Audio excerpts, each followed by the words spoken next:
تو چلیے چلتے ہیں ویڈیو کی طرف۔ خالد رضی اللہ عنہ نے معلوم نہیں کیا سوچ کر اس سے پوچھا، تم کس چیز کے اندر ہو؟ اپنے کپڑوں کے اندر، عبد المسیح نے کہا۔ اب خالد رضی اللہ عنہ کو غصہ آنے لگا۔ انہوں نے طنزیہ لہجے میں کہا، دنیا کمعقلوں کو تباہ کرتی ہے، لیکن دانا لوگ دنیا کو تباہ کرتے ہیں۔ مجھے معلوم نہیں کہ تم کم عقل ہو یا دانا، مجھے صحیح جواب تمہارے لوگ ہی دے سکتے ہیں۔ اے فاتح سالار، عبد المسیح نے کہا، چیونٹی بہتر جانتی ہے کہ اس کے بل کے اندر کیا کچھ رکھا ہے، اونٹ نہیں بتا سکتا۔ خالد رضی اللہ عنہ نے چونک کر عبد المسیح کی طرف دیکھا، ان کا غصہ ختم ہو گیا۔ انہوں نے محسوس کر لیا کہ یہ شخص احمق یا کم عقل نہیں۔ خالد رضی اللہ عنہ نے اسے اپنے برابر میں بٹھا لیا۔ اب خالد رضی اللہ عنہ کے انداز میں احترام تھا۔ اے بزرگ، خالد رضی اللہ عنہ نے کہا، کوئی ایسی بات بتا جو تو ہمیشہ یاد رکھنا چاہتا ہے۔ مورخ لکھتے ہیں کہ عبد المسیح گہری سوچ میں کھو گیا، اس کے چہرے پر اداسی آ گئی۔ اس نے قلعے کی طرف دیکھا۔ میں اس وقت کو یاد کیا کرتا ہوں، عبد المسیح نے کہا، جب ان قلعوں کے عقب میں بہتے ہوئے فرات میں چین کے بحری جہاز بادبان پھیلائے آیا کرتے تھے۔ پھر مجھے جو وقت یاد ہے وہ نوشیروان کا عہد حکومت ہے۔ رعایا خوشحال اور مطمئن تھی، کوئی جھونپڑی میں رہتا یا محل میں، نوشیروان کا انصاف سب کے لیے ایک تھا۔ محترم بزرگ، خالد رضی اللہ عنہ نے کہا، خدا کی قسم تو مسلمانوں کے عدل و انصاف کو بھی یاد رکھے گا۔ اگر تو اپنے لوگوں کے ساتھ اسلام قبول کر لے تو تیری اور تیرے لوگوں کی حفاظت ہماری ذمہ داری ہوگی۔ تم سب کو وہی حقوق ملیں گے جو دوسرے مسلمانوں کو ملتے ہیں۔ اگر اسلام قبول کرنے کے لیے تو اپنے آپ کو آمادہ نہیں کر سکتا تو تجھے اور ان تمام قلعے داروں کو وہ جزیہ ادا کرنا ہوگا جو میں مقرر کروں گا۔ اگر تجھے یہ بھی قبول نہیں تو پھر تم نے دیکھ ہی لیا ہے کہ مسلمان قلعوں کو کس طرح سر کرتے ہیں اور ان کی تلوار کی کاٹ کیسی ہے۔ ہم سے کچھ اور مانگ، ہم دیں گے۔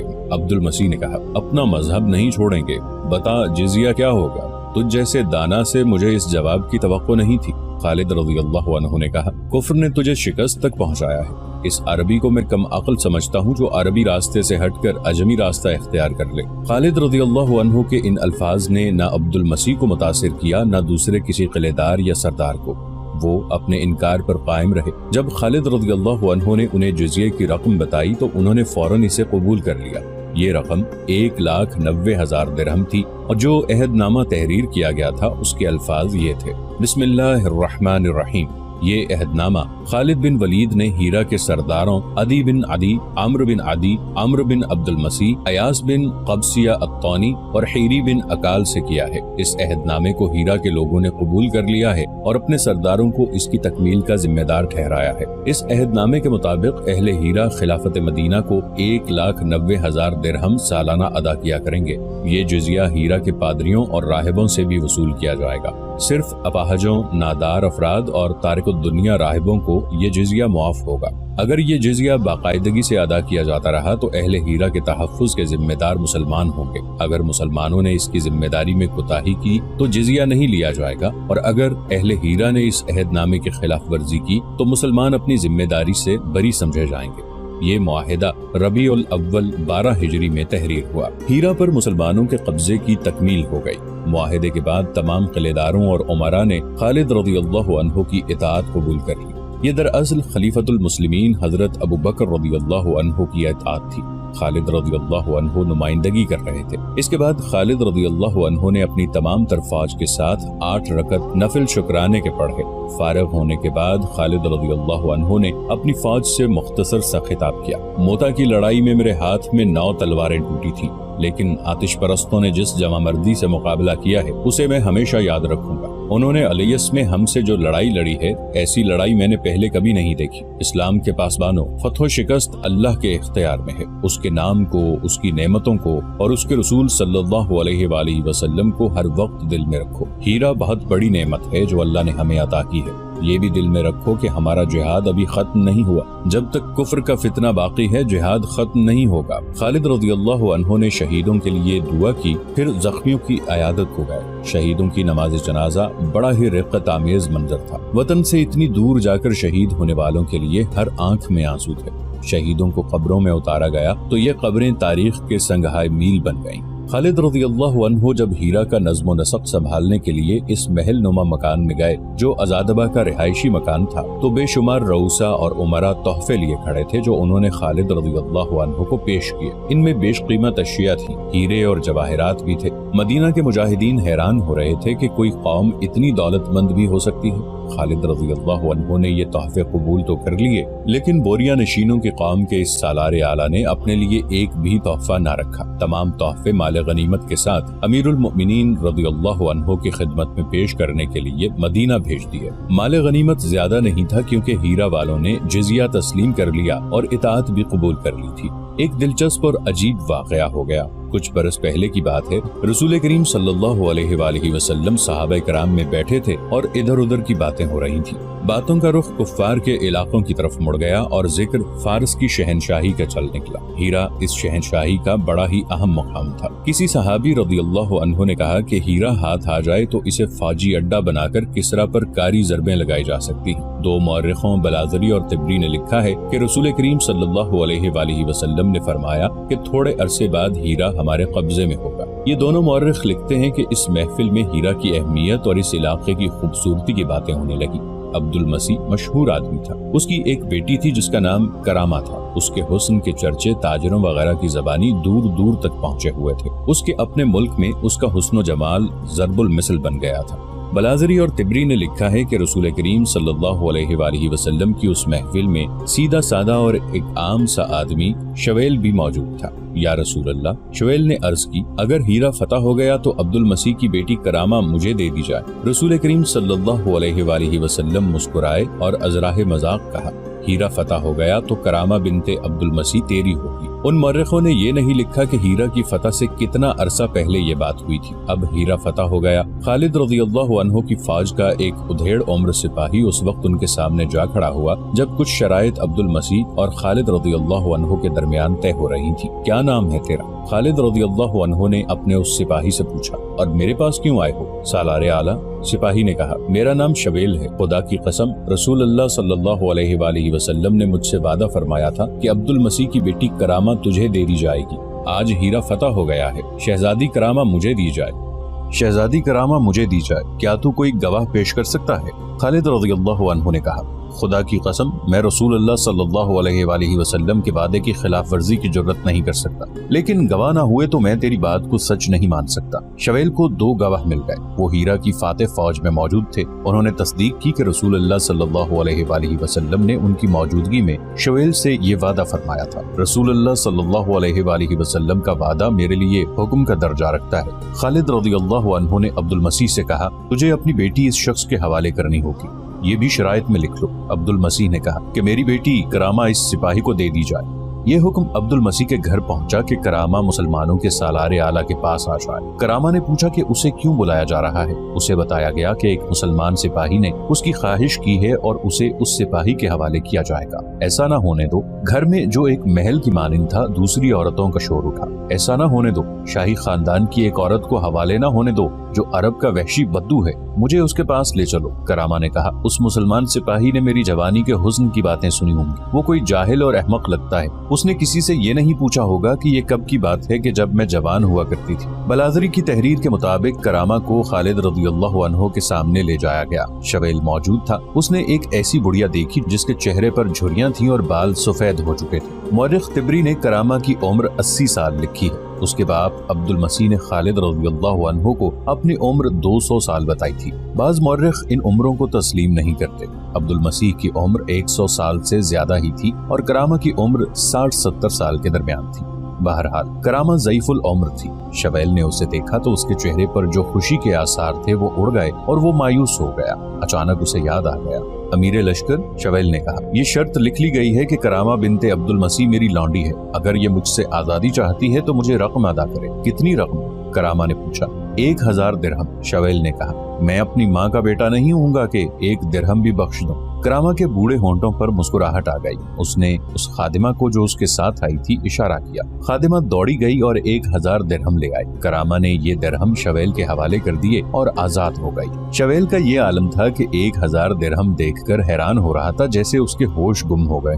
उसने अपने साथियों को जाकर फातिहाना लहजे में बताया कि उसके साथ धोखा हुआ था कि उसने एक ज़ईफुल उम्र औरत को जवान समझ लिया था, लेकिन उसने उससे 1000 दिरहम कमा लिए। सिर्फ 1000 दिरहम? उसके साथी ने उसे कहा, तू सारी उम्र अहमक ही रहा। करामा शाही खानदान की औरत है, उससे तू कई हजार दिरहम ले सकता था। अच्छा? शवेल ने मायूस होकर कहा, मैं तो समझता था कि 1000 दिरहम से ज्यादा रकम होती ही नहीं। उसके साथियों के एक जोरदार कहकहे ने उसे और ज्यादा मायूस कर दिया। खालिद रज़ियल्लाहु अन्हु ने माल गनीमत के साथ तमाम तोहफे मदीना भेज दिए। मदीना से खालिद रज़ियल्लाहु अन्हु के लिए अमीरुल मुमिनीन रज़ियल्लाहु अन्हु ने पैगाम भेजा कि ये तोहफे अगर माल गनीमत में शामिल हैं या जिज़िये में तो काबिल कबूल हो सकते हैं, अगर नहीं तो जिन्होंने ये तोहफे दिए हैं उनसे उनकी कीमत मालूम करके जिज़िये में शामिल कर दो। अगर तुम जिज़िया वसूल कर चुके हो तो तोहफों की रकम उन लोगों को वापस कर दो। खालिद रज़ियल्लाहु अन्हु ने उन सब को बुलाकर उन्हें तोहफों की कीमत अदा कर दी। हीरा की फतह के बाद चंद दिनों में खालिद रज़ियल्लाहु अन्हु ने वहाँ का नज़्म व नसक रवां कर दिया और हीरा के उमरा को ही इंतजामिया का जिम्मेदार बना दिया। मेरे भाइयों, खालिद रज़ियल्लाहु अन्हु ने अपने सालारों से कहा, मेरे पास वक्त नहीं कि मैं यहाँ बैठा रहूं, लेकिन नज़्म व नसक की बहाली बहुत जरूरी है। इससे ज्यादा जरूरी यह है कि नज़्म व नसक को इस बुनियाद पर रवां किया जाए कि लोगों को फायदा पहुँचे, वो सुकून और इत्मीनान महसूस करें कि उनकी जानो माल और उनकी इज्जत व आबरू को तहफ़्फ़ुज़ हासिल है। खुदा की कसम, मैं इन लोगों पर, ईसाइयों पर और इन आतिश परस्तों पर साबित करूंगा कि इस्लाम वो मजहब है जो जुल्म को बहुत बड़ा गुनाह समझता है। रियाया को अपनी औलाद समझो। क्या तुमने नहीं देखा कि मैंने नज़्म व नसक इन्हीं लोगों के सपुर्द कर दिया है? रब्बे काबा की कसम, मैं इन पर अपना हुक्म नहीं ठोंसूंगा। अपना हुक्म न ठोंसने के नताइज चंद दिनों में सामने आ गए। इस्लाम का बुनियादी उसूल यही था कि लोगों के दिल जीतो, मगर दिल जीतकर उन्हें धोखा न दो, उन्हें उनके हुकूक दो। खालिद रज़ियल्लाहु अन्हु इस्लाम के पहले सालार थे जिन्होंने मदीना से निकलकर किसी दूसरी कौम के इलाके फतह किए और उन्हें इस्लाम के इस बुनियादी उसूल पर अमल करने का मौका मिला।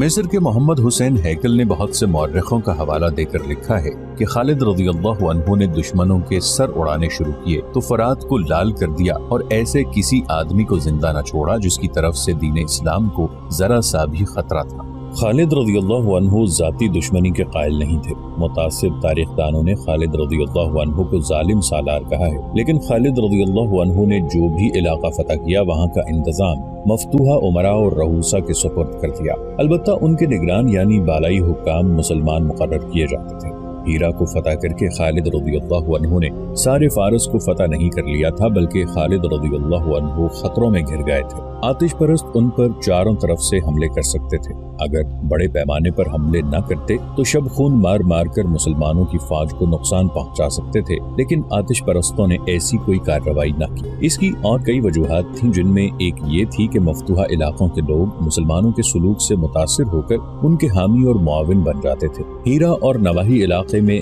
दीर नातिफ नाम की एक बस्ती थी जो ईसाइयों की बस्ती कहलाती थी।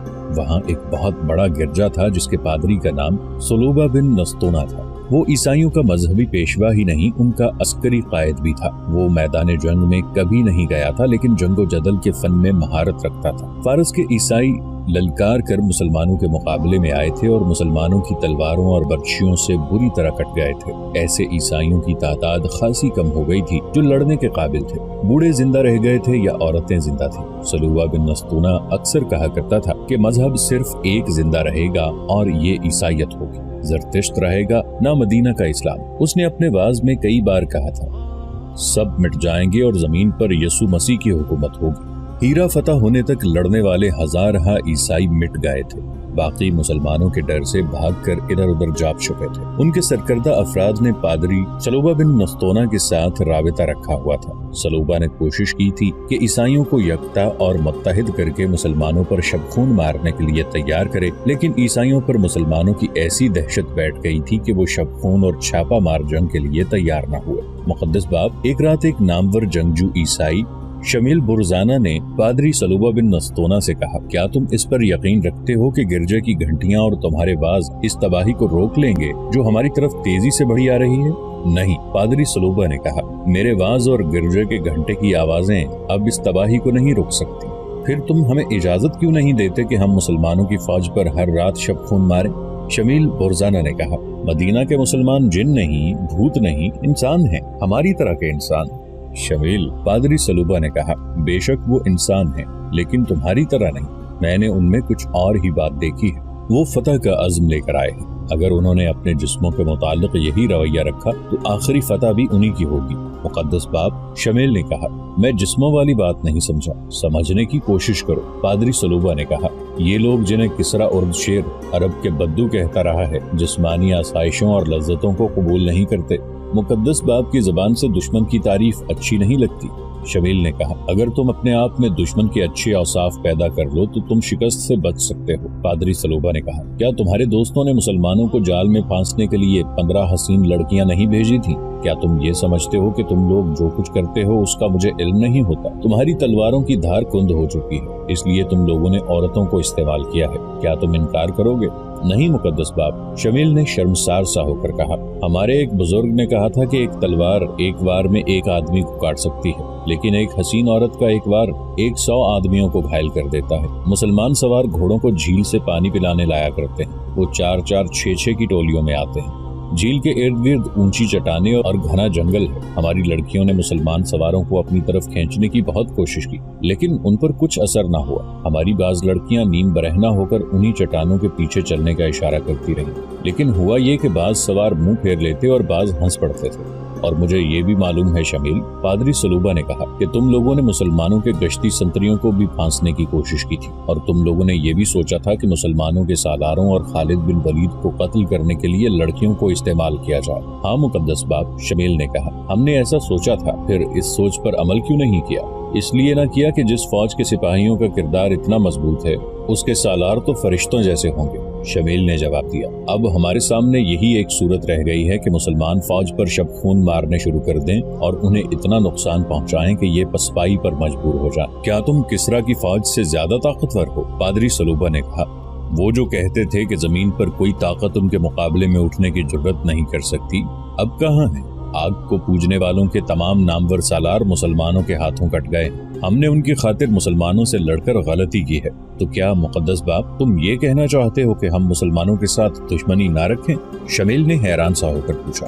ہاں، پادری سلوبہ نے جواب دیا، میں یہی کہنا چاہتا ہوں، بلکہ میں مسلمانوں کے ساتھ دوستی کرنا چاہتا ہوں۔ مقدس باپ، شمیل نے کہا، پھر تم کہو گے کہ مسلمانوں کے مذہب کو بھی قبول کرنا چاہتے ہو؟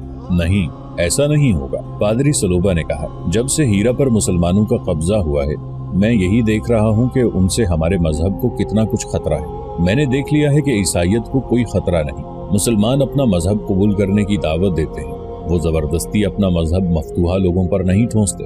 کیا انہیں معلوم نہیں کہ یہاں ایک گرجا ہے جس میں مجھ جیسا جہاں دیدہ اور مذہب پر مر مٹنے والا پادری موجود ہے؟ انہیں معلوم ہے شمیل، میں 2 اتوار گرجے میں آنے والے عیسائیوں کے ہجوم میں 2 اجنبی آدمیوں کو دیکھتا رہا ہوں۔ میں نے ان کے گلوں میں صلیبیں لٹکتی دیکھی ہیں۔ وہ ہر لحاظ سے عیسائی لگتے تھے، لیکن میری دوربین نگاہوں نے بھانپ لیا تھا کہ وہ دونوں مسلمان ہیں، اور وہ مدینہ کے نہیں فارس کے رہنے والے ہیں۔ وہ ولید کے بیٹے خالد کے جاسوس تھے۔ میں اپنے باز میں محتاط رہا۔ مقدس باپ، شمیل نے کہا، اگر تم مجھے اشارہ کر دیتے تو وہ دونوں زندہ واپس نہ جاتے، پھر اس گرجے کی اینٹ سے اینٹ بچ جاتی۔ پادری سلوبہ نے کہا، عقل اور جوش میں یہی فرق ہے شمیل، تم میں جوش ہے اور میں عقل سے کام لے رہا ہوں۔ میں تم لوگوں کو مسلمانوں پر شب خون مارنے اور لڑنے کی اجازت نہیں دوں گا۔ 2-3 روز بعد پادری سلوبہ بن نستونہ گرجے میں تمام عیسائی سرداروں سے کہہ رہا تھا، حقیقت کو دیکھو، کسرا کی اتنی زبردست فوج مدینہ کی قلیل سی فوج کے مقابلے میں نہیں ٹھہر سکی۔ تم نے بھی مسلمانوں کا مقابلہ کر کے دیکھ لیا ہے، اب مسلمانوں سے ٹکرا کر تم تباہ ہو جانے کے علاوہ اور کچھ نہیں کر سکتے۔ وقت کا ساتھ دو۔ مسلمانوں نے تمہارے مذہب کے لیے کوئی خطرہ پیدا نہیں کیا، انہوں نے ہمیں اور آتش پرستوں کو بھی اپنی اپنی عبادت گاہوں میں عبادت کی اجازت دے رکھی ہے۔ مسلمانوں نے عدل و انصاف میں جو مساوات قائم کی ہے وہ تم خود دیکھ رہے ہو، اور تم یہ بھی دیکھ رہے ہو کہ تم ان کے خلاف آتش پرستوں کے دوش بدوش لڑے تھے، لیکن مسلمانوں نے تمہارے خلاف کسی قسم کی انتقامی کارروائی نہیں کی۔ انہوں نے کاشتکاروں کی زمینوں پر قبضہ نہیں کیا، ان کی فصلوں میں اپنے گھوڑے اور اونٹ نہیں چھوڑے، بلکہ آتش پرست حاکم ان غریب کسانوں پر جو ظلم و تشدد کرتے اور ان کی کھیتیوں کی پیداوار اٹھا لے جاتے تھے، یہ لوٹ کھسوٹ ختم ہو گئی ہے۔ اس حقیقت سے انکار نہ کرو کہ مسلمان رعایا کو پورے حقوق دے رہے ہیں۔ تم پر خدا یسوع مسیح کی رحمت ہو۔ ایک سردار نے پادری سلوبہ کو ٹوکتے ہوئے کہا، کیا تم ہمیں یہ ترغیب دے رہے ہو کہ ہم مسلمانوں کی اطاعت قبول کر لیں؟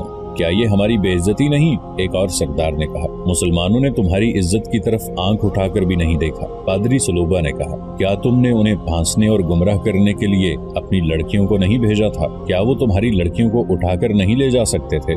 और मत भूलो कि किसरा के हाकिमों ने तुम्हारी कितनी लड़कियों के साथ जबरदस्ती शादी की थी। जिसे जो लड़की अच्छी लगी वो उसे हुक्मन ले गया। और ये भी सोचो कि फारस के वो सालार और कमानदार कहाँ हैं जिनके साथ मिलकर तुम मुसलमानों के खिलाफ लड़े थे? क्या उन्होंने तुमसे पूछा है कि तुम किस हाल में हो? क्या उन्होंने आकर देखा है कि तुमसे जो मारे गए हैं उनकी बीवियां किस हाल में हैं, उनके बच्चे किस हाल में हैं? और मुसलमान तुम्हें सजा तो नहीं दे रहे? बेशक वो हमें भूल गए हैं। एक बूढ़े सरदार ने कहा, तू बजा कहता है मुकद्दस बाप। एक और सरदार बोला, अब बता हमें क्या करना चाहिए? तुम हमें किस रास्ते पर ले जाना चाहते हो?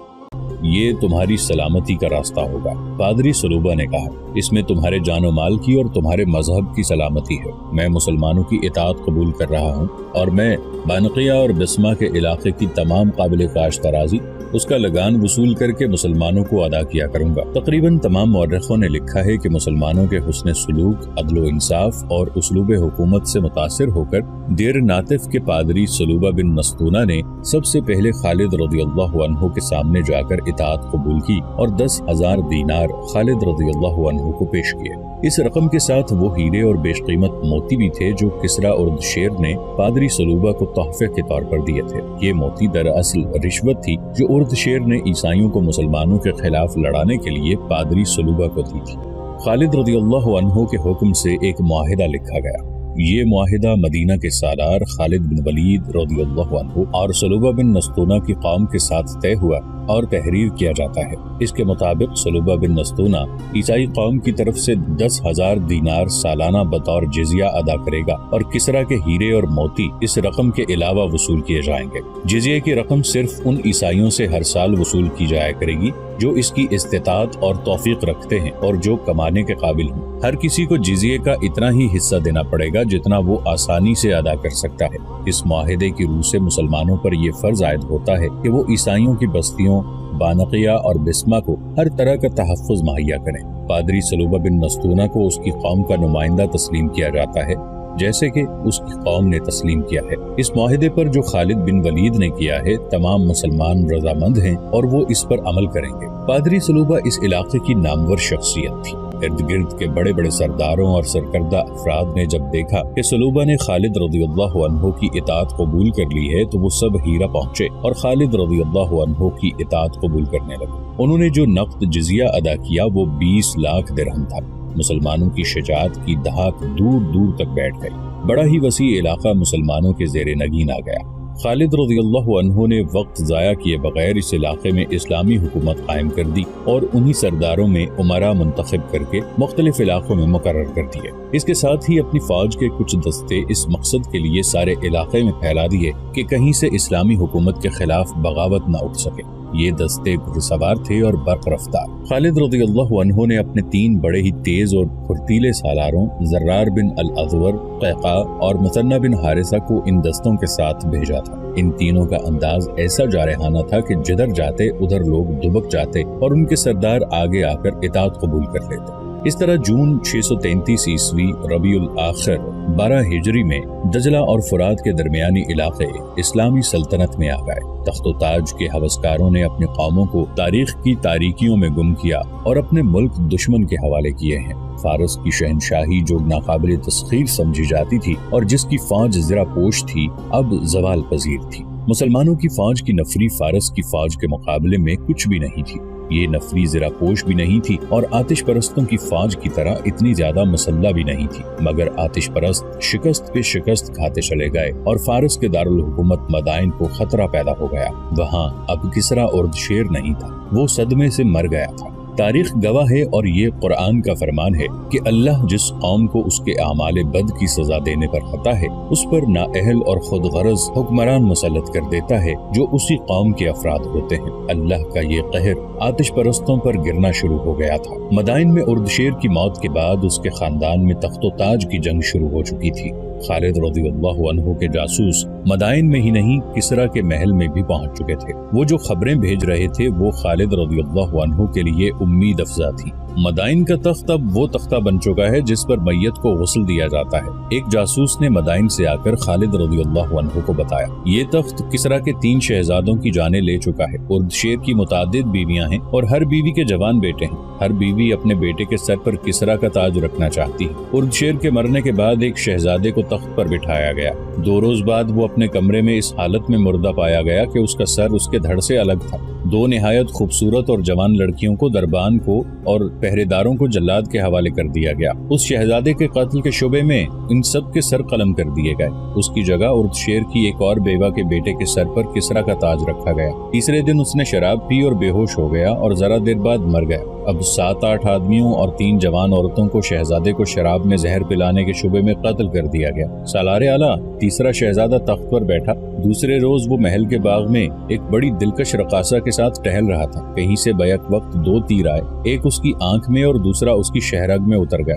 किसरा का तख्त फिर खाली हो गया। तख्त अभी तक खाली है। किसरा के वजीर और 2 सालारों ने ताजपोशी का सिलसिला रोक दिया है। उन्होंने फैसला किया है कि जो इलाके फारस की शहनशाही में रह गए हैं उन्हें मुसलमानों से बचाया जाए। उन्होंने दजला के पार अपनी फौज को इस तरह फैला दिया है कि हम जिस तरफ से भी पेशकदमी करें हमें रोक लिया जाए। उनकी इस फौज की नफरी कितनी होगी?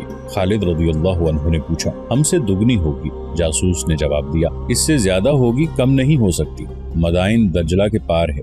आतिश परस्त हमें दरिया पार नहीं करने देंगे। अल्लाह के दरिया अल्लाह की राह में लड़ने वालों को नहीं रोक सकते। खालिद रज़ियल्लाहु अन्हु ने कहा, आतिश परस्त हमें रोकने के काबिल नहीं रहे। जिस कौम के सरदारों में फूट पड़ जाती है उस कौम की किस्मत में तबाही के सिवा कुछ नहीं रहता। हम मदाइन की तरफ कूच कर रहे हैं। खालिद रज़ियल्लाहु अन्हु ने अपने सालारों से कहा, हम दुश्मन को संभलने की मोहलत नहीं देंगे। खालिद रज़ियल्लाहु अन्हु अपने सालारों को कूच के अहकाम दे ही रहे थे कि उन्हें इतला दी गई कि मदीना से खलीफतुल मुस्लिमीन रज़ियल्लाहु अन्हु का कासिद आया है। खालिद रज़ियल्लाहु अन्हु ने फौरन कासिद को अंदर बुला लिया। क्या मदीना के लोग हमें अच्छे अल्फाज से याद करते हैं? खालिद रज़ियल्लाहु अन्हु ने कासिद से पूछा। खुदा की कसम मदीना की हवाएं भी आपको याद करती हैं। कासिद ने कहा, अमीरुल मोमिनीन मस्जिद में आपका जिक्र करते हैं। वो कई बार कह चुके हैं कि अब माए खालिद जैसा एक और बेटा जन सकेंगी।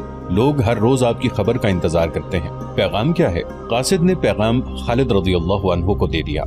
खालिद रज़ियल्लाहु अन्हु पढ़ते जा रहे थे और उनके चेहरे का तासुर बदलता जा रहा था। वहाँ जो सालार मौजूद थे वो पैगाम सुनने के लिए बेताब हो गए। अमीरुल मोमिनीन के सिवा मुझे कौन रोक सकता था?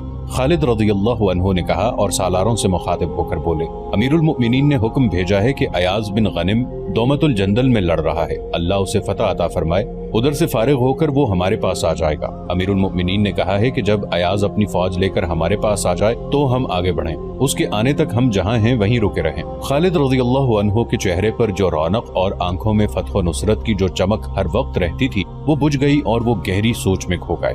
सालारों के इस इजलास पर सन्नाटा तारी हो गया, जिसकी वजह ये नहीं थी कि खलीफतुल मुस्लिमीन ने पेशकदमी रोक दी थी, बल्कि वजह ये थी कि खालिद रज़ियल्लाहु अन्हु के चेहरे पर ऐसा तासुर कभी कभी आया करता था और ये तासुर एक तूफान का पेश खैमा हुआ करता था। किसी भी सालार को खलीफा के इस हुक्म के मुतालिक कोई बात कहने की जरूरत न हुई। चंद मिनट बाद खालिद रज़ियल्लाहु अन्हु गहरी सोच से बेदार हुए और कासिद की तरफ देखा। अल्लाह तुझे सफर में सलामती और रहमत अता करे। खालिद रज़ियल्लाहु अन्हु ने फरमाया, आराम करना चाहता है तो कर ले और वापसी का सफर इख्तियार कर। अमीरुल मोमिनीन से मेरा और मेरे साथियों का सलाम कहना। फिर कहना कि जंग के हालात को वही बेहतर समझते हैं जो मैदान जंग में होते हैं। महाज से इतनी दूर बैठकर कोई फैसला करना लड़ने वालों के लिए नुकसानदेह भी हो सकता है। फिर कहना कि वलीद का बेटा खिलाफत की हुक्मदूली की जरूरत नहीं करेगा, लेकिन हालात ने मजबूर किया और इस्लाम को खतरा लाहिक हुआ तो मैं हुक्म की परवाह नहीं करूंगा। मैं खिलाफत मदीना का अमीन और इस्लाम का पासबान हूँ। मैं दुश्मन को अपने ऊपर आता देखकर एक शख्स के हुक्म को एक तरफ रख दूंगा। मुझे खुशनूदी अल्लाह की दरकार है, अल्लाह के किसी बंदे की नहीं। मैं मालूम करूंगा कि सालार अयाज के महाज की क्या सूरत हाल है। हो सकता है उसे मदद की जरूरत हो और ये भी हो सकता है कि वो अपने महाज से जल्दी फारिग ना हो सके और आतिश परस्त इस अरसे में संभल जाएं। और खलीफतुल मुस्लिमीन से कहना कि हमने जरतिश्त की आग को सर्द कर दिया है। अल्लाह ने हमें ऐसी फतह अता की है कि जिसने किसरा के महल को शैतान का बसेरा बना दिया है और शेर के तख्त पर जो कोई बैठता है वो 2 रोज बाद अपने भाइयों के हाथों कत्ल हो जाता है। फारस की शहनशाही और इसकी शान शौकत को हमने दजला और फुरात में डबो दिया है। हीरा जिसे फारस का हीरा कहते हैं हमारा फाजी अड्डा है। हमारे लिए दुआ करते रहें। कासिद की रवानगी के बाद खालिद रज़ियल्लाहु अन्हु ने एक कमांदार को बुलाकर कहा कि अपने साथ 2 बड़े तेज और तवाना सिपाही लेकर بہت تیز رفتار سے دومت الجندل جائے اور غور سے دیکھے کہ وہاں کیا صورتحال ہے اور سالار ایاز بن غنم کب تک فارغ ہو سکیں گے اور کیا ان کے جلدی فارغ ہونے کا امکان ہے بھی یا نہیں۔ کماندار اسی وقت روانہ ہو گیا۔ خلیفۃ المسلمین کے اس حکم کو جو تم نے سنا ہے ذہن سے اتار دو۔ خالد رضی اللہ عنہ نے اپنے سالاروں سے کہا، دل میں خلافت مدینہ کا پورا احترام رکھتے ہوئے ان حالات کو دیکھو جو ہم نے آتش پرستوں کے لیے پیدا کر دیے ہیں۔ اگر ہم ایاز کے انتظار میں یہیں بیٹھے رہے تو کسرا کی فوج کو سنبھلنے کا موقع مل جائے گا۔ خدا کی قسم تم سب یقین کے ساتھ کہہ سکتے ہو کہ کسرا کی فوج پر تم نے جو خوف طاری کر دیا ہے وہ انہیں کسی میدان میں تمہارے مقابلے میں نہیں ٹھہرنے دے گا، اور مدائن کے محلات میں تخت نشینی پر جو قتل و غارت ہو رہی ہے وہ ہمارے حق میں جاتی ہے۔ قوم کے سرداروں میں جب تخت نشینی وجہ بیکار بن جاتی ہے تو فوج ایسی تلوار کی مانند ہو جاتی ہے جو بڑے ہی ڈھیلے اور کمزور ہاتھوں میں ہو۔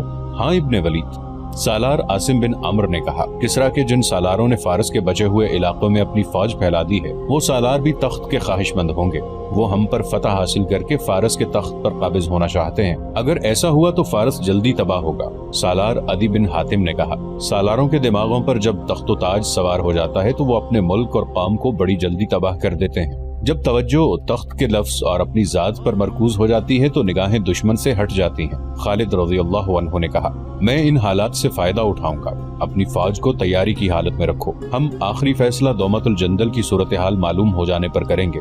دومت الجندل کی صورتحال سالار ایاز بن غنم کے لیے مخدوش تھی۔ دومت الجندل اس دور کا مشہور تجارتی مرکز تھا۔ آج کے عراق اور شام کی شاہراہیں یہیں آ کر ملتی تھی۔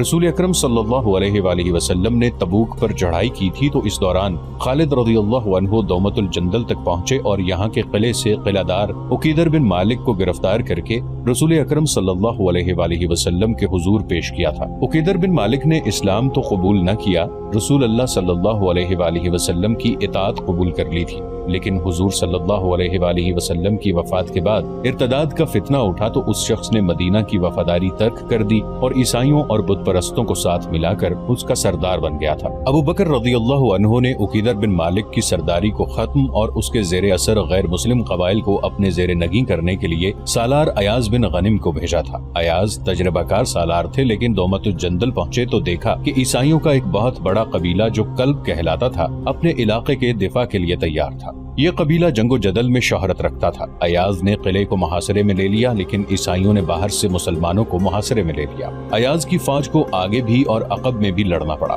اس صورتحال نے جنگ کو ایسا طول دیا جو ختم ہوتا نظر نہیں آتا تھا، اور یہ صورتحال ایاز کے لیے روز بروز مخدوش ہوتی جا رہی تھی۔ خالد رضی اللہ عنہ کا بھیجا ہوا کماندار واپس آیا تو اس نے خالد رضی اللہ عنہ کو بتایا کہ ایاز بن غنم کیسے آئے گا، اسے تو خود مدد کی ضرورت ہے۔ کماندار نے دومت الجندل میں ایاز اور دشمنوں کی فوجوں کی پوزیشنیں تفصیل سے بیان کی۔ خدا کی قسم میں یہاں انتظار میں فارغ نہیں بیٹھ سکتا، خالد رضی اللہ عنہ نے پرجوش آواز میں کہا۔ پیشتر اس کے کہ دشمن آگے آ جائے میں آگے بڑھوں گا، مدائن کی شہر پناہ مجھے پکار رہی ہے، کوچ کی تیاری کرو۔ مشہور مورخ طبری اور بلازری نے لکھا ہے کہ خالد رضی اللہ عنہ کی خودسری اور سرکشی مشہور تھی، وہ چین سے بیٹھنے والے سالار نہیں تھے۔ اس صورت میں کہ دشمن 4 شکستیں کھا چکا تھا اور اس کا نظام درہم برہم ہو گیا تھا اور مدائن کے شاہی ایوان میں ابتری پھیلی ہوئی تھی، خالد رضی اللہ عنہ فارغ بیٹھ ہی نہیں سکتے تھے۔ خالد رضی اللہ عنہ کا جاسوسی نظام بڑا تیز اور ذہین تھا۔ اس میں زیادہ تر وہ مسلمان تھے جو فارس میں غلاموں جیسی زندگی بسر کر رہے تھے۔ وہ ان علاقوں سے واقف تھے اور مختلف قبیلوں کی زبانیں بول سکتے تھے اور ان کا بہروپ دھار سکتے تھے۔ وہ مدائن کے محلات کے اندر کی خبریں لے آئے تھے۔ انہوں نے خالد رضی اللہ عنہ کو خبریں دینی شروع کر دیں کہ فارس کی فوج کہاں کہاں موجود ہے اور کس جگہ کیا کیفیت ہے۔ ان کی اطلاعوں کے مطابق ایرانیوں کی فوج کی زیادہ تر نفری 2 شہروں میں تھی، ایک تھا عین التمر اور دوسرا انبار۔ عین التمر ہیرا کے قریب تھا اور انبار اس سے 2 فاصلے پر آگے تھا۔ عین التمر دریائے فرات سے دور ہٹ کر واقع تھا اور انبار فرات کے کنارے پر تھا۔ خالد رضی اللہ عنہ نے فیصلہ کیا کہ پہلے انبار پر حملہ کیا جائے۔ یہ بھی تجارتی شہر تھا جس میں غلے کے بہت بڑے بڑے ذخیرے تھے۔ جون 633 عیسوی کے آخر ربیع الاول 12 ہجری کے وسط میں خالد رضی اللہ عنہ نے ہیرا سے کوچ کیا۔ ان کے ساتھ ان کی آدھی فوج یعنی 9000 نفری تھی جو حملے کے لیے بہت ہی تھوڑی تھی۔ لیکن خالد رضی اللہ عنہ کو اللہ پر اور اپنی جنگی فہم و فراست پر بھروسہ تھا۔ وہ مفتوحہ علاقوں کو فوج کے بغیر نہیں چھوڑ سکتے تھے۔ عیسائی اور دیگر قبیلوں نے اطاعت تو قبول کر لی تھی، لیکن مسلمانوں کو بڑے تلخ تجربے ہوئے تھے۔ اطاعت قبول کرنے والے موقع ملتے ہی اطاعت سے منکر اور باغی ہو جاتے تھے۔ ہیرا میں خالد رضی اللہ عنہ نے قیقاع بن عمرو اور اقرع بن حابس کو چھوڑا تھا۔ یہاں ایک غلطی کی وضاحت ضروری ہے۔ 2-4 تاریخ دانوں نے لکھا ہے کہ خالد رضی اللہ عنہ ہیرا میں سالار ایاز بن غنم کے انتظار میں 1 سال رکے رہے۔ یہ غلط ہے۔ اس دور کی تحریروں سے صاف پتہ چلتا ہے کہ خالد رضی اللہ عنہ نے ہیرا میں پورا 1 مہینہ بھی انتظار نہ کیا۔ نہ انہوں نے امیر المؤمنین کو یہ پیغام بھیجا کہ وہ ان کے حکم کے خلاف سالار ایاز بن غنم کا انتظار کیے بغیر مدائن کی طرف پیش قدمی کر رہے ہیں۔ خالد رضی اللہ عنہ اپنی 9000 سپاہ کے ساتھ فرات کے کنارے کنارے بڑی تیزی سے بڑھتے گئے۔ ان کے جاسوس مختلف بحروپوں میں دریا کے دوسرے کنارے پر آگے آگے جا رہے تھے۔ انبار سے تھوڑی دور رہ گئے تو خالد رضی اللہ عنہ نے فرات عبور کیا اور اس کنارے پر چلے گئے جس پر انبار واقع تھا۔ وہاں انہوں نے مختصر سا قیام کیا اور 2 خط تحریر کرائے، ایک کسرا کے نام اور دوسرا مدائن کے حکام اور عمرا وغیرہ کے نام۔ کسرا کے نام خالد رضی اللہ عنہ نے لکھوایا بسم اللہ الرحمن الرحیم، خالد بن ولید کی جانب سے شاہ فارس کے نام۔ میں شکر ادا کرتا ہوں اللہ کا جس نے تمہاری بادشاہی کو تہ و بالا کر ڈالا اور تمہاری عیاریوں کو کامیابی سے محروم رکھا اور تم آپس میں ہی دست و گریبان ہو رہے ہو۔ اللہ اگر تمہیں مزید مہلت دیتا تو بھی گھاٹے میں تم ہی رہتے۔ اب تمہاری نجات کا ایک ہی راستہ ہے، مدینہ کی اطاعت قبول کر لو۔ اگر یہ منظور ہے تو میں شرائط طے کرنے کے لیے دوستوں کی طرح آؤں گا، پھر ہم تمہارے علاقے سے آگے نکل جائیں گے۔ اگر پس و پیش کرو گے تو تمہیں ایسی قوم کے آگے ہتھیار ڈالنے پڑیں گے جسے موت اتنی عزیز ہے جتنا تم زندگی کو عزیز رکھتے ہو۔ خالد رضی اللہ عنہ نے مدائن کے حکام اور عمرا کے نام لکھوایا بسم اللہ الرحمن الرحیم، خالد بن ولید کی جانب سے فارس کے عمرا کے نام۔ تمہارے لیے بہتر صورت یہی ہے کہ اسلام قبول کر لو، ہم تمہاری سلامتی اور تحفظ کے ذمہ دار ہوں گے۔ اسلام قبول نہ کرو تو جزیہ ادا کرو، ورنہ سوچ لو کہ تمہارا سامنا ایک ایسی قوم کے ساتھ ہے جو موت کی اتنی ہی شیدائی ہے جتنے فریفتہ تم شراب پر ہو۔ خالد رضی اللہ عنہ نے شاہ فارس کے نام ہیرا کے رہنے والے ایک آدمی کے ہاتھ بھیجا اور عمرا وغیرہ کے نام خط لے جانے والا انبار کا رہنے والا ایک آدمی تھا۔ کسی بھی مورخ نے ان دونوں آدمیوں کے نام نہیں لکھے۔ انبار جس علاقے میں تھا وہ سابات کہلاتا تھا۔ سابات آج کل کے ضلعوں کی طرح تھا۔ وہ انبار اس ضلع کا سب سے بڑا شہر تھا۔ سابات کا حاکم یا امیر شیرزاد تھا جو اس وقت انبار میں مقیم تھا۔ وہ دانش مند اور عالم تھا۔ اس میں عسکری صلاحیت ذرا کم تھی، لیکن انبار میں فوج اتنی زیادہ تھی کہ اسے عسکری سوجھ بوجھ کی ضرورت ہی نہیں تھی۔ وہ اپنی فوج کے علاوہ اسے 7 عیسائیوں کی بے شمار نفری تھی۔ اتنی زیادہ فوج کے علاوہ انبار کی شہر پناہ بڑی مضبوط تھی اور دفاع کا یہ انتظام بھی تھا کہ شہر کے ارد گرد گہری خندق تھی جس میں پانی تھا۔ اس طرح انبار کو ناقابل تسخیر شہر بنا دیا گیا تھا۔ خالد رضی اللہ عنہ کے لیے تو یہ اس لیے بھی ناقابل تسخیر تھا کہ ان کی فوج کی کل نفری 9000 تھی۔ انبار کے جاسوسوں نے مسلمانوں کی فوج کو شہر کی طرف آتے دیکھا تو انہوں نے شیرزاد کو جا بتایا۔ پھر سارے شہر میں خبر پھیل گئی کہ مدینہ کی فوج آ رہی ہے۔ شیرزاد دوڑا گیا اور دیوار پر جا چڑھا۔ اسے جاسوسوں نے مدینہ کی فوج کی نفری 10,000 بتائی تھی۔ نہیں، یہ دھوکہ ہے۔ دیوار پر کھڑے شیرزاد نے مسلمانوں کی فوج کو دیکھ کر کہا، جنہوں نے ہماری اتنی زبردست فوج کو یکے بعد دیگرے 4 لڑائیوں میں شکست دی ہے، وہ اتنے احمق نہیں ہو سکتے کہ اتنے بڑے قلعہ بند شہر پر حملہ کرنے کے لیے اتنی قلیل فوج لائیں۔ یہ ان کی فوج کا ہراول ہوگا۔ اگر ہراول نہیں تو اتنی ہی فوج پیچھے آ رہی ہوگی یا کسی اور سمت سے آ رہی ہوگی۔ شہر کے لوگوں میں افراتفری مچ گئی تھی۔ انہوں نے مسلمانوں کے بڑے دہشت ناک قصے سنے تھے۔ انہوں نے اپنی شکست خوردہ فوج کے زخمیوں کو اور میدان جنگ سے بھاگ کر آنے والوں کو دیکھا تھا۔ ان کا خوف و ہراس بھی دیکھا تھا۔ پسپائی میں اپنے آپ کو حق بجانب ظاہر کرنے کے لیے انہوں نے لوگوں کو جنگ کے ایسے واقعات سنائے تھے جیسے مسلمان جن بھوت ہوں۔ اب وہ مسلمان ان کے اتنے بڑے شہر کو محاصرے میں لینے آئے تھے۔ انہوں نے اپنے زیورات اور رقمیں اور اپنی جوان لڑکیاں چھپانی شروع کر دیں۔ شہر میں خوف و ہراس اور بھگدڑ زیادہ دیر نہ رہی، کیونکہ دیوار کے اوپر سے بلند آوازیں سنائی دینے لگی تھیں کہ مسلمانوں کی تعداد اتنی تھوڑی ہے کہ وہ ساری عمر شہر کی دیوار تک نہیں پہنچ سکیں گے۔ پھر دیوار کے اوپر قہقہے بلند ہوئے۔ مسلمانوں، آتش پرست مسلمانوں پر آوازیں کس رہے تھے، تمہیں موت یہاں تک لے آئی ہے، زندہ رہنا ہے تو مدینہ کو لوٹ جاؤ۔ شہر پناہ پر تیر اندازوں کا ہجوم کھڑا تھا۔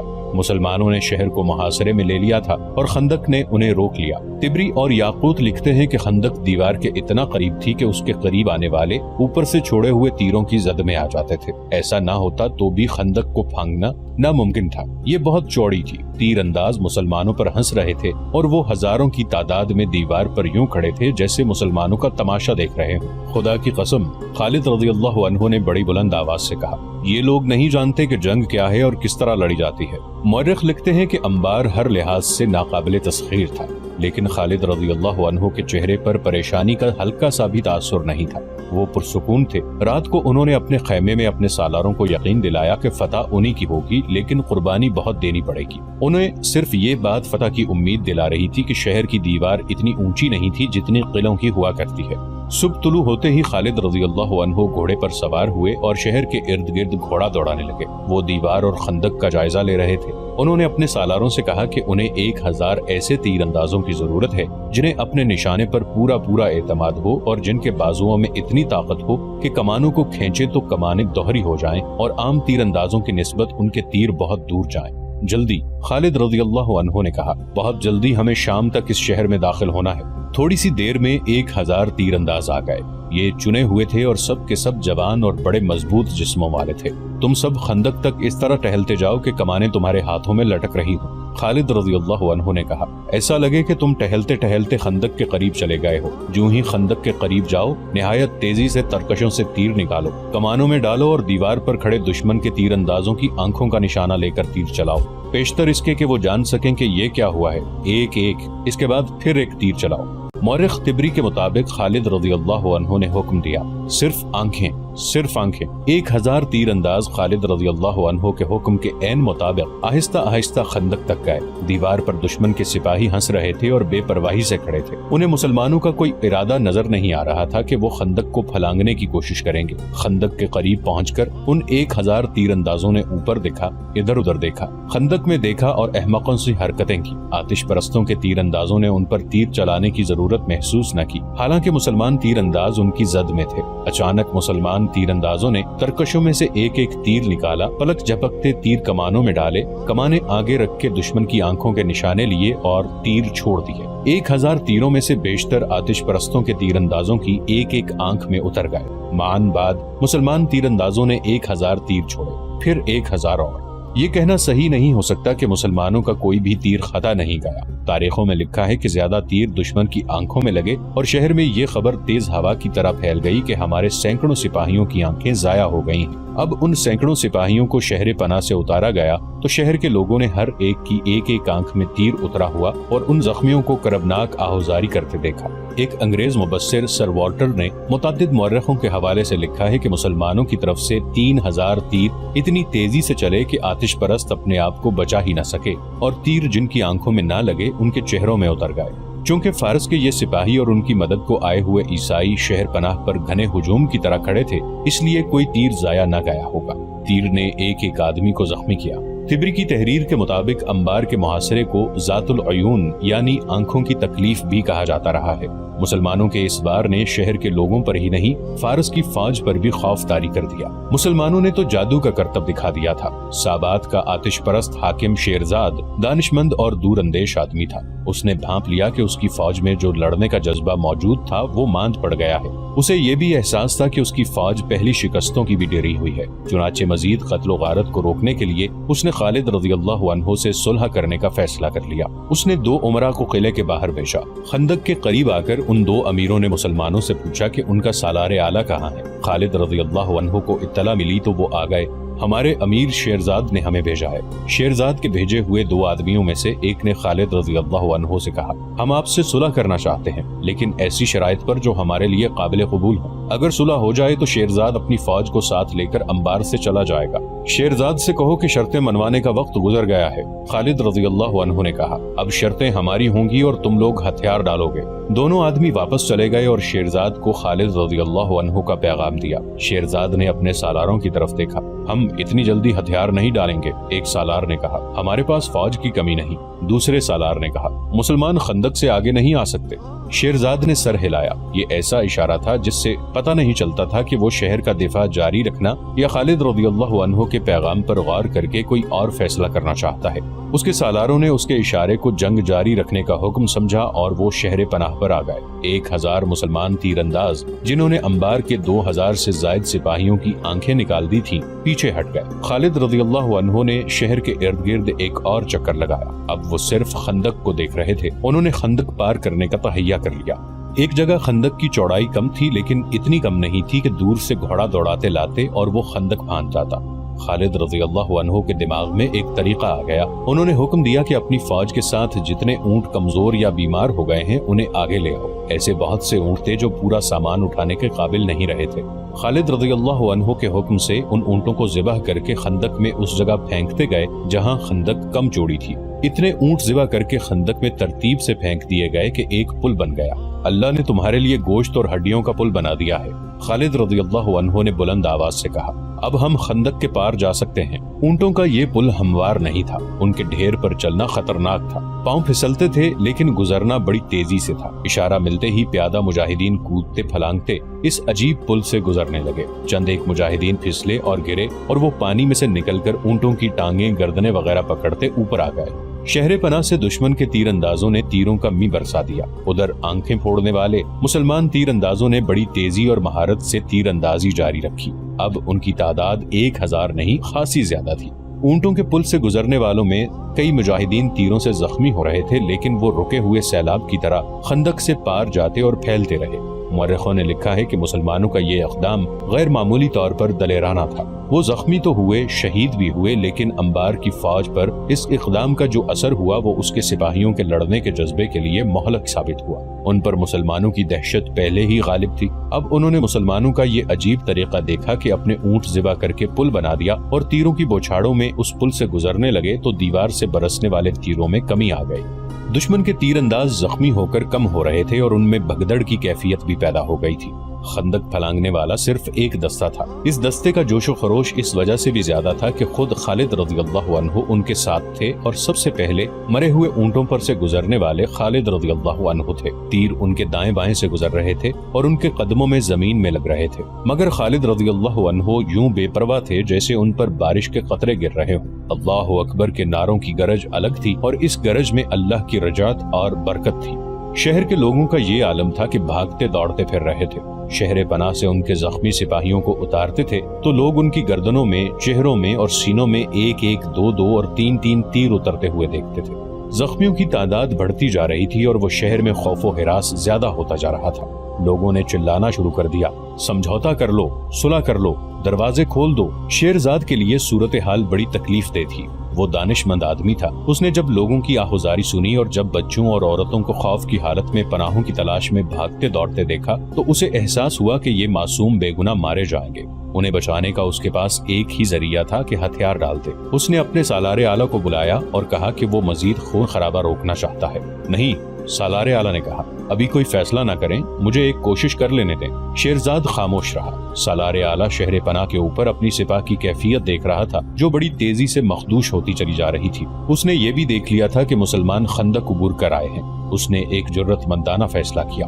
اس نے ایک دستہ چنے ہوئے سپاہیوں کا تیار کیا اور قلعے کا دروازہ کھول کر اس دستے کو باہر لے آیا۔ اس دستے نے ان مسلمانوں پر حلہ بول دیا جو خندق عبور کر کے آئے تھے۔ خندق کے دوسرے کنارے کھڑے مسلمانوں نے دشمن کے اس دستے پر تیر چلانے شروع کر دیے۔ اس دستے کا مقابلہ مسلمانوں کے ایسے دستے کے ساتھ تھا جس کے قائد خالد رضی اللہ عنہ تھے۔ مسلمانوں کے تیروں کی بوچھاڑوں سے آتش پرستوں کے دستے کی ترتیب اور یکسوئی ختم ہو گئی۔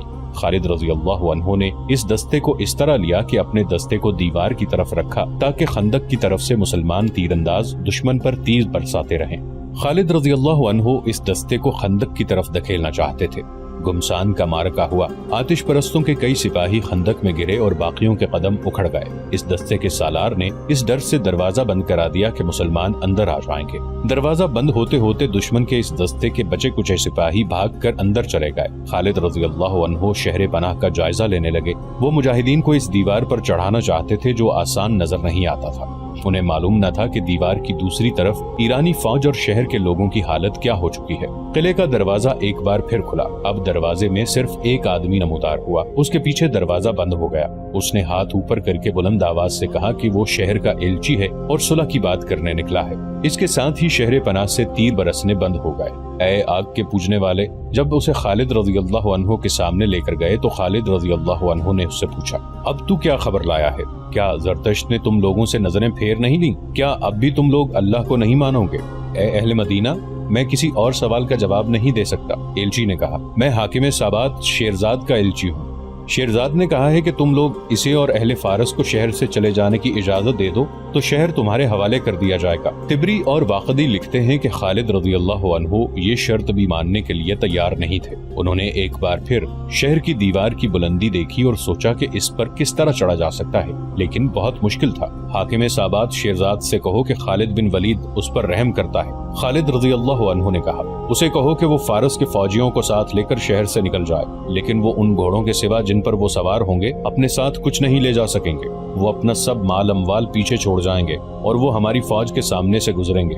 अगर उसे ये शर्त मंजूर ना हो तो उसे कहना कि तैयार हो जाए उसी तबाही के लिए जो उसने पहले कभी नहीं देखी होगी। एलची वापस चला गया। खालिद रज़ियल्लाहु अन्हु ने शहर के इर्द गिर्द अपना हुक्म पहुंचा दिया कि तीरंदाजी रोक ली जाए।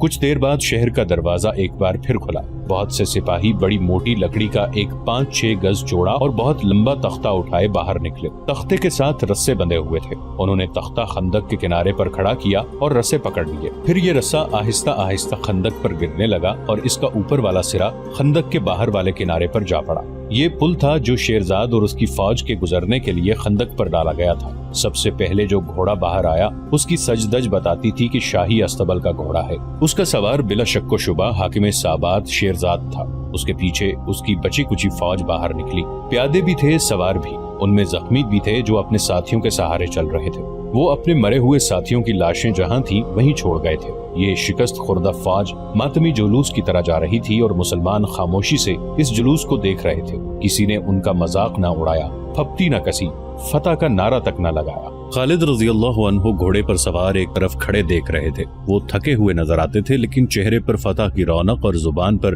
अल्लाह के शुक्राने के कलिमात थे। ये जुलाई 633 ईस्वी का एक दिन था जब आखिरी सिपाही भी निकल गया तो खालिद रज़ियल्लाहु अन्हु मुजाहिदीन के आगे आगे शहर के दरवाजे में दाखिल हुए। आगे शहर के उमरा और रऊसा दस्त बस्ता खड़े थे। शहर के लोगों का शोर गुल सुनाई दे रहा था। इस तरह की आवाजें सुनाई दे रही थीं, वो आ गए हैं मुसलमान, भागो, छुप जाओ। खालिद रज़ियल्लाहु अन्हु घोड़े से उतरे। अंबार के उमरा वगैरह ने उन्हें तोहफे पेश किए। शहर के लोग हमसे डर क्यों रहे हैं? खालिद रज़ियल्लाहु अन्हु ने उमरा से कहा, इन्हें कहो कि इन पर कोई इल्जाम नहीं। हमने इस शहर को फतह किया है, शहर के लोगों को नहीं। इन्हें कहो कि हम अमन और दोस्ती लेकर आए हैं। हम जिजिया जरूर लेंगे, लेकिन बिला वजह किसी की जान नहीं लेंगे। हम किसी की बेटी पर अपना हक नहीं जताएंगे, किसी की मालो दौलत को हाथ नहीं लगाएंगे। हम सिर्फ उनके माल अमवाल को अपने कब्जे में लेंगे जो हमसे शिकस्त खाकर चले गए हैं। जाओ, अपने लोगों को हमारी तरफ से अमन और सुकून का पैगाम दो। खालिद रज़ियल्लाहु अन्हु ने अपनी फौज को एक हुक्म तो ये दिया कि जो लोग उनके खिलाफ लड़कर चले गए हैं उनके घरों से कीमती सामान उठाकर एक जगह इकट्ठा कर लिया जाए, और दूसरा हुक्म ये कि शहर में घूम फिर कर यहीं के लोगों को दोस्ती और अमन का तासुर दिया जाए, और ये भी कि लूट मार नहीं होगी। शहर पनाह पर गिद्ध उतर रहे थे। वहाँ आतिश परस्त सिपाहियों की लाशें पड़ी थी। शदीद जख्मी बेहोशी की हालत में इधर उधर पड़े हुए थे। शहर की फजा में मौत की बू थी। खालिद रज़ियल्लाहु अन्हु उस मकान में गए जिसमें शेरजाद रहता था। वो तो महल था। दुनिया की कौन सी आसाइश और ज़ेबाइश थी जो उस महल में नहीं थी?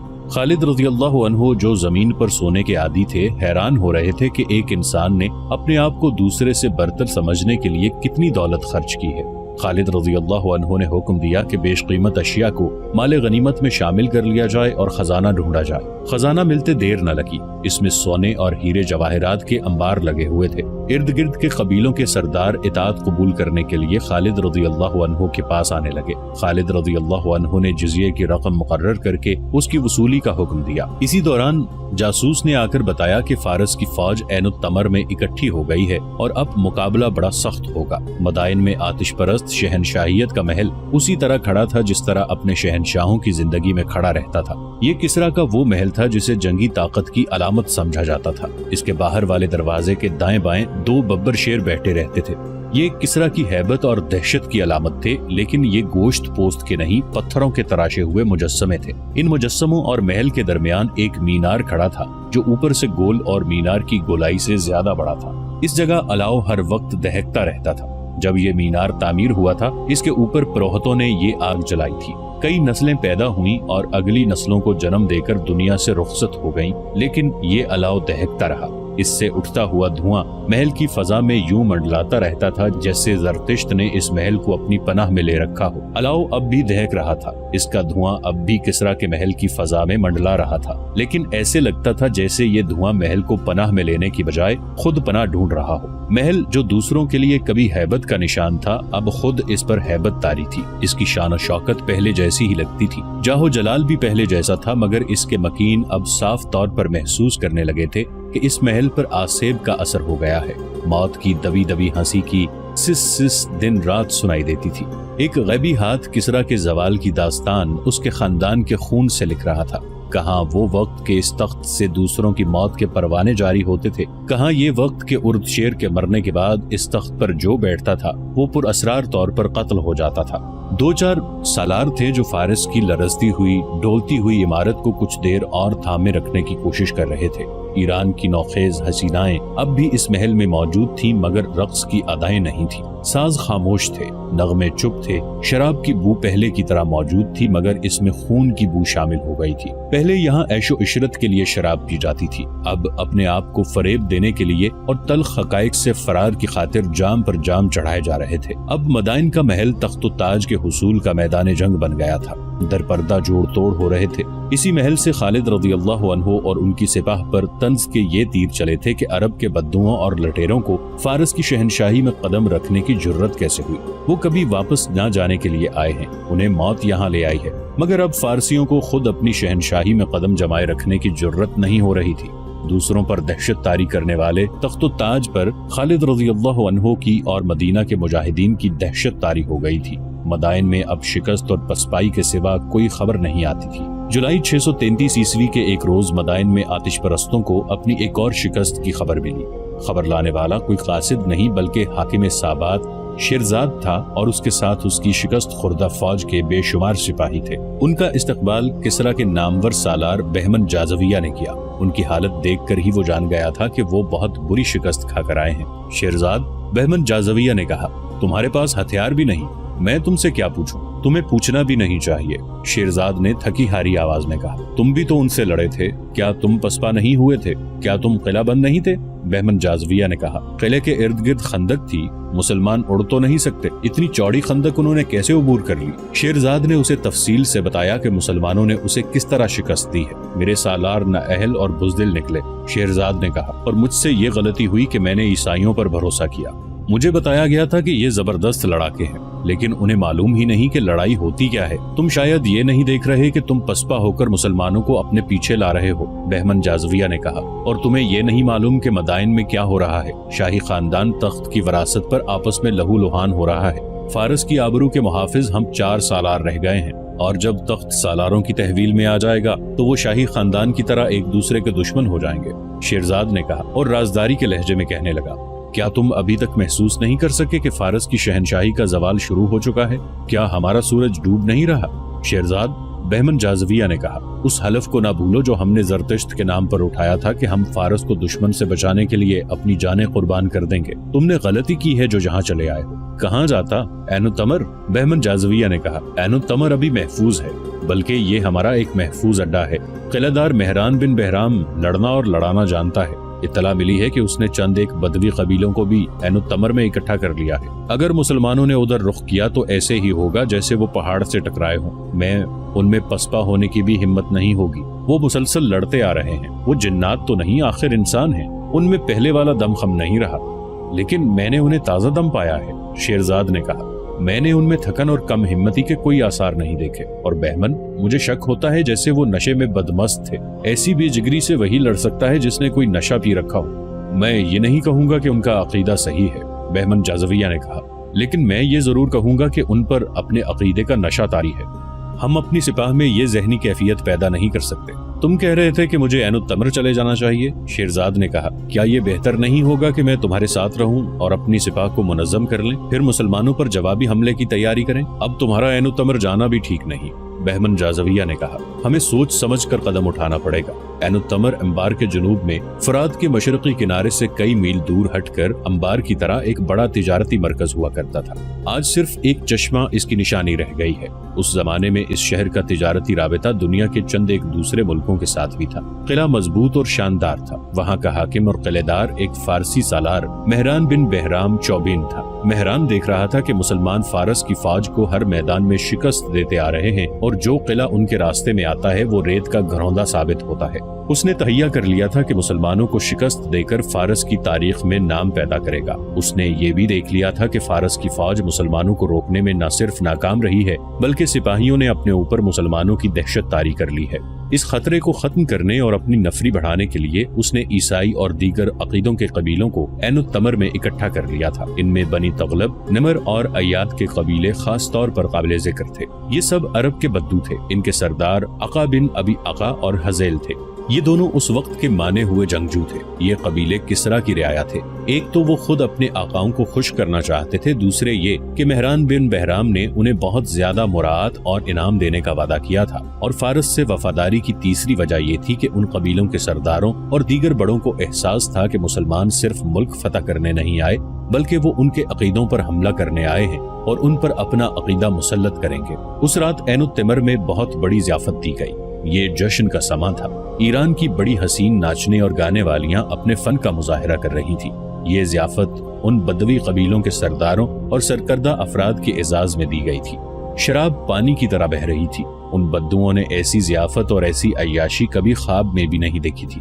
बड़ी खूबसूरत और जवान औरतें उन्हें शराब पिला रही थीं और उनके साथ फहश हरकतें भी कर रही थीं। मौरखों ने लिखा है कि इस कैफियत में जब उन पर शराब और औरत का नशा तारी था, बदवी कबीलों के एक सरदार अका बिन अबी अका ने मेहरान बिन बहराम से कहा कि वो अपनी फौज को पीछे रखे और बदवी कबीले आगे जाकर मुसलमानों को ऐनुत्तमर से दूर जाकर रोकेंगे।